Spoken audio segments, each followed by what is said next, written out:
Hey, what's up everyone? Welcome to 90 Day Fiancé latest news. Michael Ilisami's new house was bright in late afternoon sun. He stood in the large living room inhaling deeply and let the reality sink in. For him, this was his place of residence. His space, a representation of all he had labored for. Years of strife, uncertainty, and hardships had finally brought him to a place he could breathe easily. The flooring shone beneath the light. The walls were a soothing hue of cream, and the modern, elegant, well-picked furniture made the space seem cozy but opulent.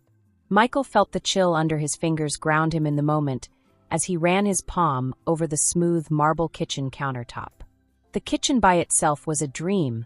Stainless steel appliances, a gas burner, and a large refrigerator loaded with his preferred delicacies. He started a gentle smile over his face. I performed it. He reached for his keys from the counter and headed for the door. Today was much more remarkable for another reason. Parking outside waiting for him was his brand new sports automobile, a gorgeous deep crimson. Michael left, the cool evening air stroking his flesh. Reflecting the last of the day, the automobile shone in his driveway. This kind of sleek, stylish car was always what he had imagined. It was a statement, not only means of mobility. Feeling the silky metal, he ran his fingertips along the hood. This went beyond a mere vehicle. It evidence of his making it. Breathing deeply, he slid into the soft leather chairs. He smelt fresh vehicle leather, and for a moment he just sat there absorbing it. The engine surged to life with a tingle of exhilaration sent through him. Let's go! Turning on his gear, he left the driveway out onto the wide road. Before him the city's streets buzzed with life.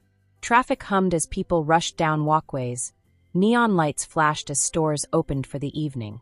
Michael felt rather fantastic, actually great. Turning up the music, a deep Afrobeat pulse throbbing from the speakers matched the intensity coursed through him. Driven with assurance, the car handled naturally as he negotiated the streets. Inside the automobile, he felt totally under control while the outside world was a swirl of city lights and speed. He felt free for the first time in a very long time. His phone chimed at that point. Michael looked across at the dashboard's mounted screen. Angela has sent a fresh message. His hold on the driving wheel became more firm. He had not expected her to respond. Not here today. Not just now. He turned aside it. This drive has to do with celebrating about him. Nothing could spoil it, he would not let. Then, still another buzz. And yet another. His pulse sped up. He exhaled sharply, his concentration faltering for a brief instant as he grabbed the phone. Just a fleeting glance, an abrupt movement ahead. He turned back to face the road. Two tails burst in red.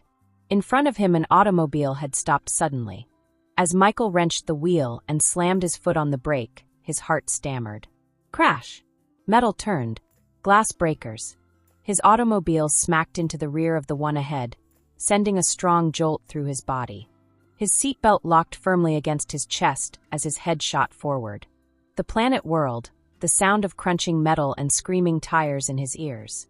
Silence then. From the crumpled hood of his once perfect automobile, smoke twisted. From the place of impact, the windscreen was fractured and spiderwebbing emerged. Michael tried to make sense of what had just happened, and his chest surged and collapsed quickly. His left arm shot upward.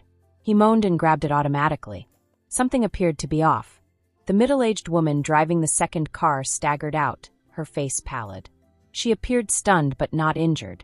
She asked, "Are you okay?" her voice tinged with worry. Michael choked hard, wriggling as agony shot across his arm. His voice tense, he said, I think I broke it." Reaching for her phone, the woman said, "Stay put.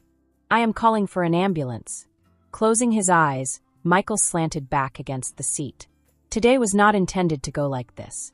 Minutes later, the air became filled with siren sounds.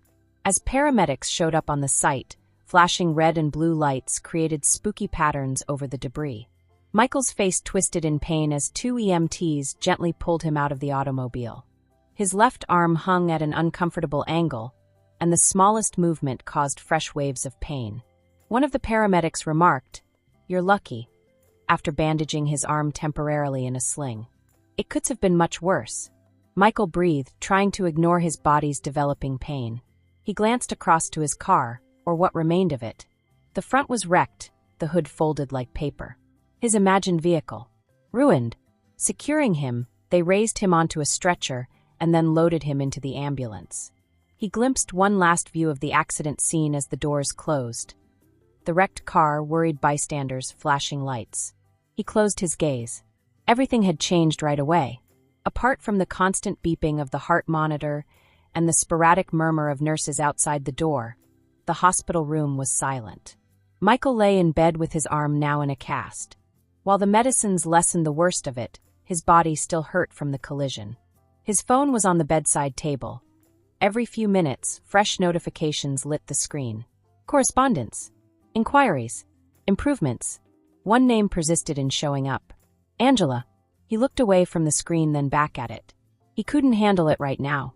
Rather, he fixed his eye towards the window. Outside, the city continued, unconcerned about his suffering, his mishap, his ruined car.